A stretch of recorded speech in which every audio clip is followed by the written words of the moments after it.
Hello student, good morning to all of you. मैं Ahmad Raza education research academy पर एक बार फिर से स्वागत करता हूं। लास्ट लेक्चर में हम लोगों ने अवतल दर्पण में 1/v plus 1/u is equal to 1/f को प्रूव किया था। आज के क्लास में उसी फॉर्मूला को उत्तल दर्पण में सिद्ध करके दिखाएंगे बहुत ही इजीली। जो स्टूडेंट पिछला लेक्चर नहीं देखे हैं वो देख लें, और अपने से भी आप चाहेंगे तो इसको प्रूव कर सकते हैं, कहीं कोई प्रॉब्लम्स नहीं है। शुरू करते हैं। सबसे पहले प्रश्न को देखा जाए, उत्तल दर्पण में सिद्ध करें कि 1/v plus 1/u is equal to 1/f है। तो हम लोग क्या करेंगे, सबसे पहला काम कि उत्तल दर्पण का एक खूबसूरत सा फोटो बना लिया जाए। तो शुरुआत करते हैं, प्रूफ करने जा रहे हैं। चूंकि हमको सिद्ध करने वाला है इसलिए हम प्रूविंग करना शुरू करते हैं। एक बहुत सुंदर सा पिक्चर बना लेंगे, आप लोग आसानी से बना सकते हैं। उत्तल दर्पण का तस्वीर और एक मुख्य अक्ष गुजार देंगे इसके बीचों बीच। थोड़ा सा इसको लंबा करेंगे क्योंकि जो भी वक्रता केंद्र होगा, मुख्य फोकस होगा, सब इस एरिया में होगा, है ना। इस एरिया में तो सिर्फ हम ऑब्जेक्ट रखेंगे।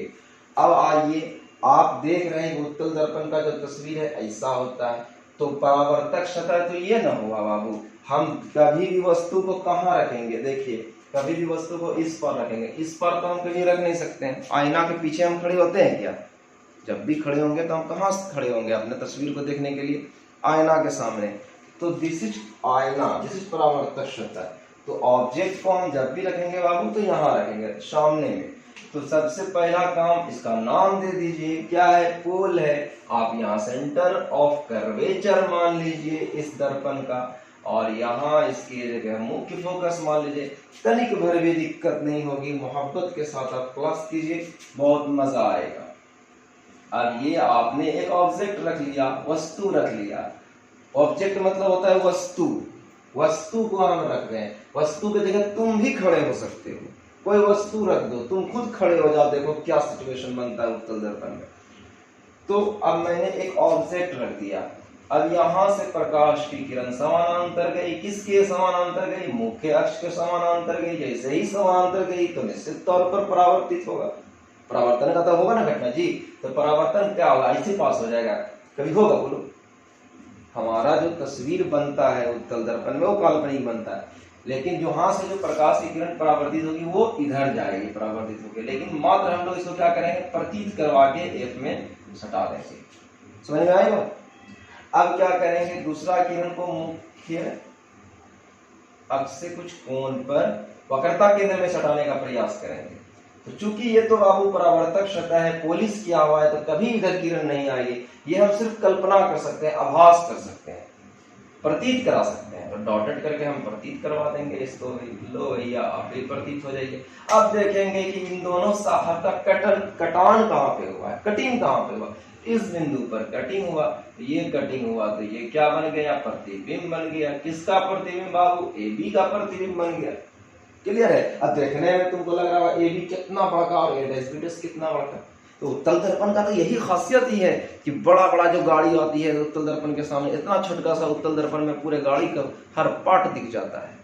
यानी कि कोई भी बड़ा वस्तु रख दीजिए, उसका आसानी से काल्पनिक फोटो बन जाता है। और जैसे ही काल्पनिक बनता है तो दर्पण के अंदर बनता है और वो सीधा बन जाता है।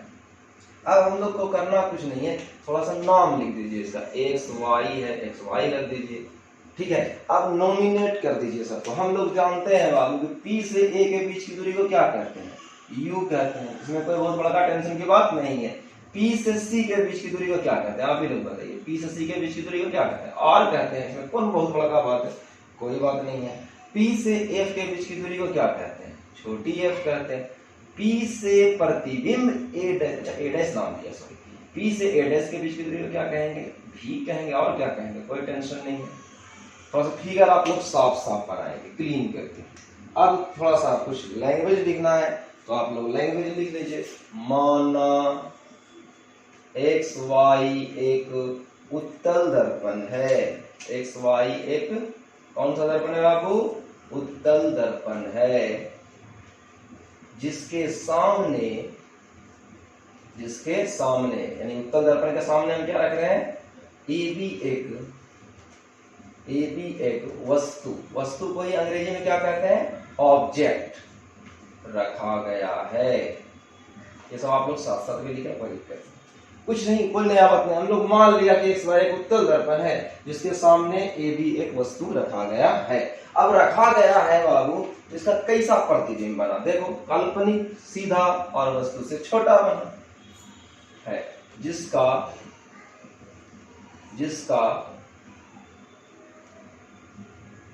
वस्तु रखा गया जिसका प्रतिबिंब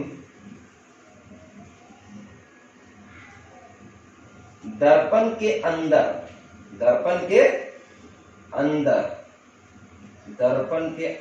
जैसे ही अंदर बनेगा, जैसे हम लोग आईना के सामने खड़े होते हैं तो हमारा फोटो कहाँ बनता है, दर्पण के अंदर। उत्तल दर्पण में भी सेम होता है, दर्पण के अंदर कैसा बनता है, काल्पनिक बनता है, काल्पनिक जिसको अंग्रेजी में वर्चुअल कहते हैं, काल्पनिक कोमा सीधा एवं वस्तु से क्या बनता है, छोटा बनता है, वस्तु से छोटा बनता है। कोई बहुत बड़ा बात लिखे हैं, बहुत इजी बात लिखी है जिसको आप आसानी से पढ़ सकते हैं और बिना रट्टे आसानी से लिख सकते हैं, इसमें कोई प्रॉब्लम नहीं हुआ। अब हम लोग को कुछ नहीं करना, रचना करना है, वही रचना जो एम से करते थे। एम से क्या डालते थे, इस पर एल डाल देते थे, याद है आप लोग को, एम एल। थोड़ा सा फिगर घिना रहा है, कोई बात नहीं है, घिनाने दीजिए, समझना इम्पोर्टेंट है।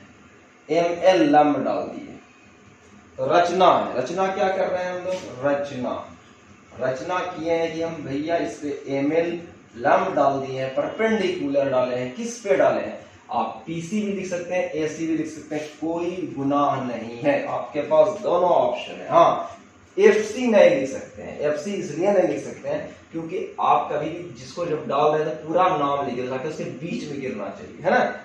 तो पीसी भी लिख सकते हैं आप, एसी भी लिख सकते हैं, चलेगा। एएफ लिख सकते हैं, ये भी चलेगा, कोई दिक्कत की बात नहीं। पीसी तो एमएल लंब है किस पर, पीसी, कोई दिक्कत नहीं। चलिए सर, अब हम लोग का वही टारगेट है बाबू, त्रिभुज, 4 त्रिभुज, जो लास्ट लेक्चर में भी मैंने बताया था। अवतल दर्पण में भी 4 त्रिभुज मिला था और इसमें भी 4 त्रिभुज है। देखिए बी ए सी एक त्रिभुज दिखा, फिर देखो दूसरा त्रिभुज एम एल एफ 2 त्रिभुज हुआ, फिर बी डैश ए डैश सी 3 त्रिभुज हुआ, B dash A dash F 4 त्रिभुज। इस चारों त्रिभुज को एक दूसरे के कनेक्ट करके समरूप पुरा देंगे, फॉर्मूला प्रूफ हो जाएगा। वही क्रिया करेंगे। सबसे पहला काम करेंगे भैया, त्रिभुज बी यानी त्रिभुज ए बी सी ले लीजिए। त्रिभुज कौन सा ले रहे हैं हम लोग, ए बी सी लिखो या बी ए सी लिखो, कोई बहुत बड़ा पकड़ नहीं। कहां पे, जहां पे पकड़ वाली बात होगी हम आपको खुद बार बार एनालाइज करा देंगे उस चीज को कि कहां पकड़ है। बी ए सी भी बोल सकते हैं और ए बी सी भी बोल सकते हैं। तो मैंने क्या है, पहला त्रिभुज लिया, त्रिभुज ए बी सी एवं त्रिभुज ए बी सी ले लिया और त्रिभुज ए डैश बी डैश सी ले लीजिए। देखिए त्रिभुज ए डैश बी डैश सी ले लीजिए, त्रिभुज ए डैश बी डैश सी से। एकदम धीरे धीरे समझना है, कहीं हड़बड़ाहट की जरूरत नहीं है, दिक्कत नहीं होगी, समझ में आ जाएगा। त्रिभुज ए बी सी और ए डैश बी डैश सी। अब देखो बहुत इजी बात है जो हर विद्यार्थी जानता है। यहां से जब हम कोई वस्तु को खड़ा करते हैं, या हम ही लोग मान लो जमीन पे खड़े हैं, कितने डिग्री के कोण पे खड़े होते हैं, 90 डिग्री के कोण पे खड़े होते हैं। वस्तु इस मुख्य अक्ष से कितने डिग्री के कोण पे खड़ा है, 90 डिग्री के कोण पे। तो ये प्रतिबिंब भी बिल्कुल सीधा बना है, तो ये कोण भी कितना डिग्री है, 90 डिग्री, 90 डिग्री। तो आप क्या कर सकते हैं कि ये ए यानी इस त्रिभुज का ए बी सी का ए और ए डैश बी डैश सी का ये वाला ए डैश, दोनों क्या है सर, इक्वल है कि नहीं। हम इसी चीज को ऐसे लिखेंगे बाबू, चूंकि कोण ए को हम दिखाएंगे बी ए सी, जिस कोण के को दिखाना है वो हमेशा बीच में रहेगा। हम किसको दिखाना चाह रहे हैं, ए वाले को, कोण B A C is equal to कोण B dash A dash C, कोण B dash A dash C is equal to कितना हो जाएगा 90 डिग्री। कोई प्रॉब्लम्स? ये क्या है? समकोण है, आप लिख सकते हैं समकोण। अब हम एक और कोण को प्रूव कर देंगे कि ये एक BAC में और BC में ये जो कोण C है बाबू, ये उभयनिष्ठ कोण है, यानी दोनों त्रिभुज का लिए एक ही कोण है। तो लिखेंगे एवं B, कोण B, इस बार किसके बारे में बोल रहे हैं? C के बारे में। तो C को कहां रखेंगे? बीच में। कोण BCA इज इक्वल टू कोण BCA'। ये क्या है? उभयनिष्ठ कोण है, उभयनिष्ठ कोण, कॉमन एंगल, इसको राइट एंगल, इसको कॉमन एंगल, उभयनिष्ठ कोण। तो अब हम लोग कह सकते हैं यहाँ दोनों दो कोण इस त्रिभुज का मैंने दिखा दिया कि ये दो कोण इक्वल है। तो लिखेंगे AA समरूपता से, AA समरूपता से। अच्छा, ये AA का मतलब क्या होता है? जो मैथमेटिक्स के ओरिजिनल स्टूडेंट होंगे वो तो जानते होंगे, जो बायोलॉजी के विद्यार्थी वो समझिए। AA का मतलब हुआ कि मैंने दो कोण को क्या किया? AA 2 बार लिखा, यानी दो कोण को हम आपस में समरूप कर दिए, यानी इक्वल कर दिए, इसलिए लिखते हैं AA समरूपता से। देखिए, दो कोण को हम इक्वल कर दिए, इनको A वाले को और C वाले को, तो हम इसी को कह सकते हैं कि AA समरूपता से। ठीक है। अच्छा, जब AA समरूपता हो गया तो हमको क्या लिखने का अधिकार है वो देखिए। हम लिख सकते हैं बाबू, सबसे पहले क्या लिखेंगे?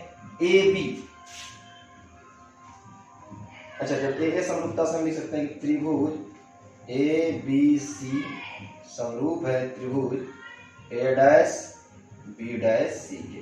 ABC, A', B', C क्या हो गया? समरूप हो गया। अच्छा, ऐसे ही समरूप हो गया तो हमको अधिकार हो गया लिखने का। क्या अधिकार हो गया?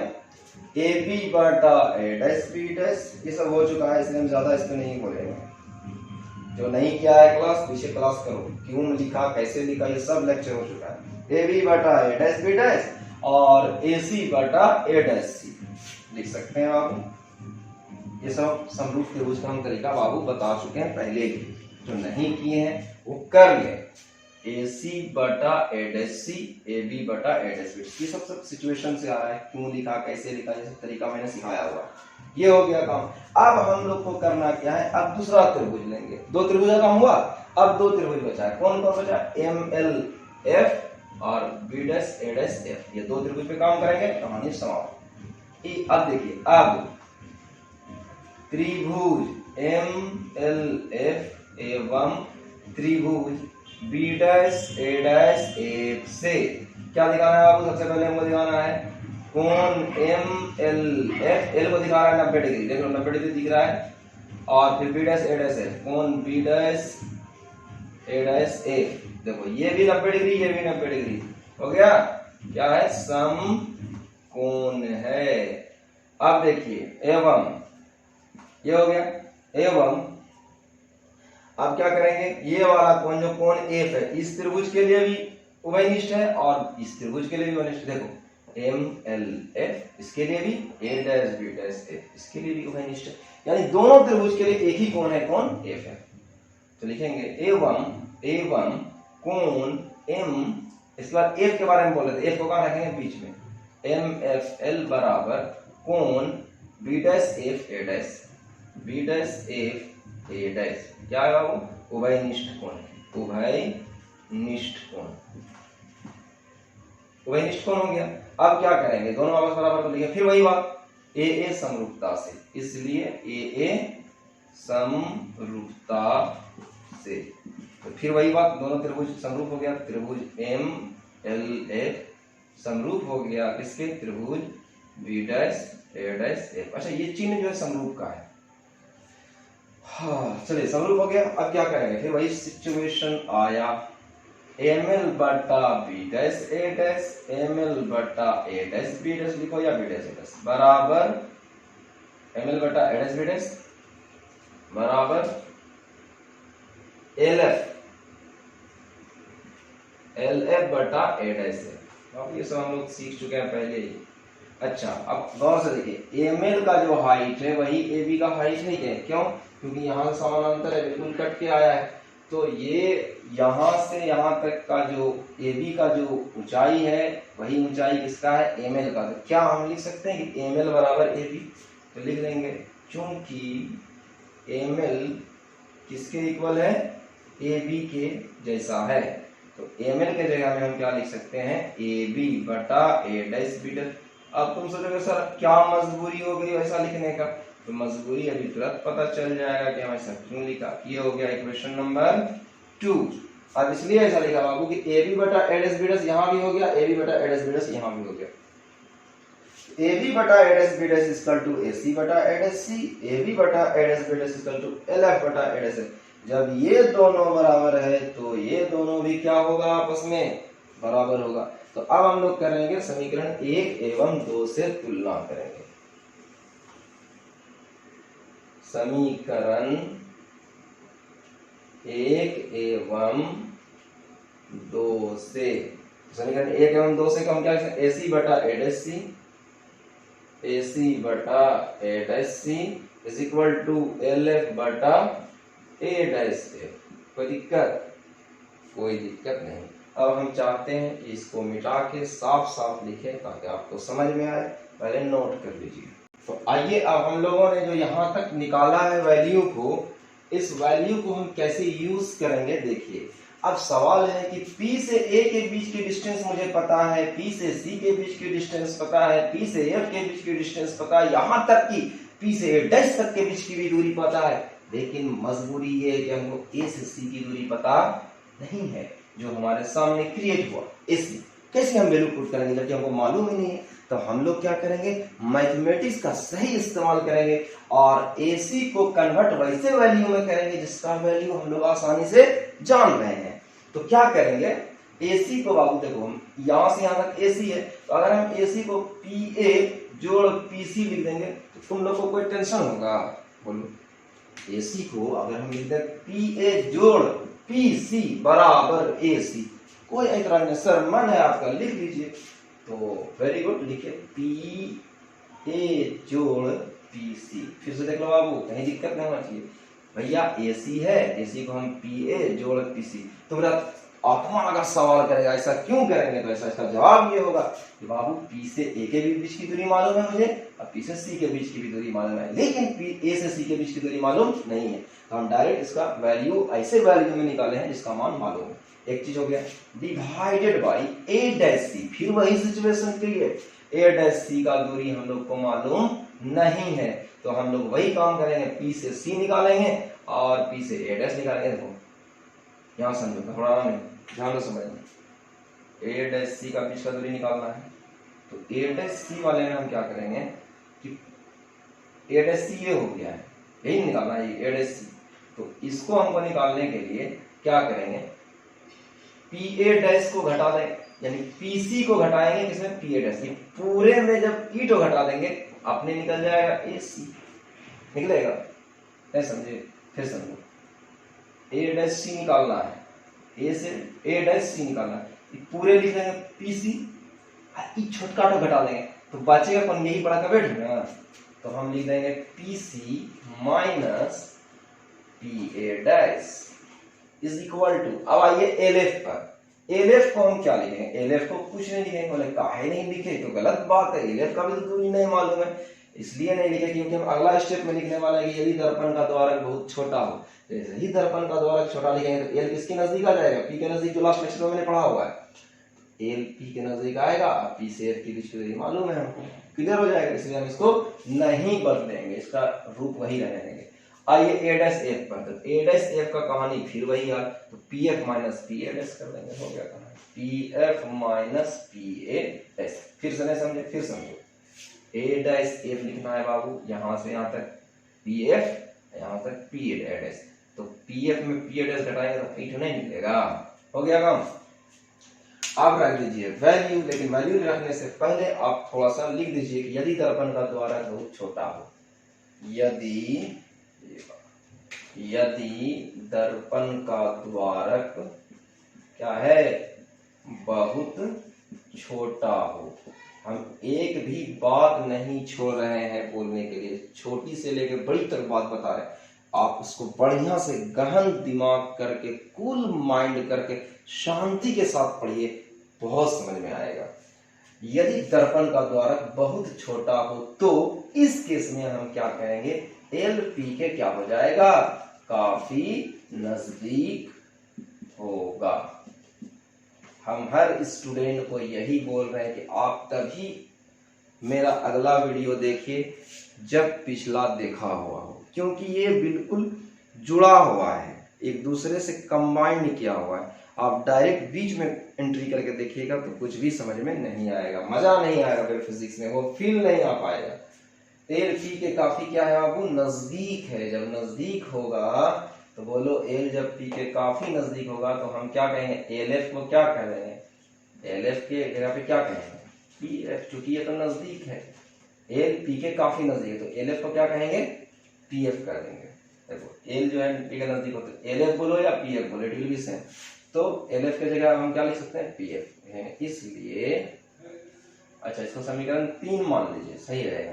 समीकरण क्या से, 3 से, समीकरण 3 से P A plus P C बटा P C minus P A dash, बस एल एफ के जगह खाली लिख दो पी एफ बटा P F minus P A dash.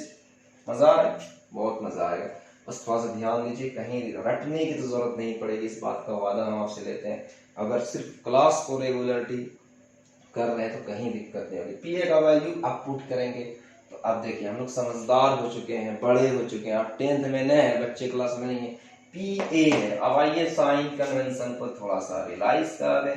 Realise कराएंगे, ये वाला पोर्शन माइनस होता है, ये वाला पोर्शन प्लस होता है, ऊंचाई में प्लस निचाई में माइनस, हो गया। ये सब तो पढ़े हुए हैं। अब बोलो ध्रुव से इधर है तो क्या होगा, माइनस होगा। ये सब पढ़ चुके हैं पहले ही, नहीं पढ़े हैं तो जाके साइन कन्वेंशन पढ़िए। पी ए माइनस क्या हो जाएगा बाबू, यू प्लस पीसी कितना हो जाएगा, पीसी, पीसी आपका हो जाएगा पीसी, पी से सी के बीच में कहते हैं आर, तो हो जाएगा आपका आर। फिर पीसी हो जाएगा आर, फिर पी ए डैश कितना हो जाएगा बाबू, पी ए डैश हो जाएगा वी। वैल्यू सिर्फ रख देना है, साइन देखिए सब इधर वाला प्लस और इधर वाला माइनस सब में रख दिया, कोई टेंशन नहीं। पी एफ कितना हो जाएगा, कैपिटल का है, कैपिटल है, इधर दाहिना साइड गया है, इस साइड तो प्लस हो भी करता है ग्राफ में। पी एफ कितना होगा, एफ, पी ए डैश कितना होगा, पी ए डैश कितना हो जाएगा, हाँ वी। अब कुछ नहीं करना, इसको गुना कर दीजिए और बच्चा की तरह सोल्व कर लो, आंसर आ जाएगा। मल्टीप्लाई कीजिए, इसको इससे करेंगे और इसको इससे करेंगे, तो कीजिए।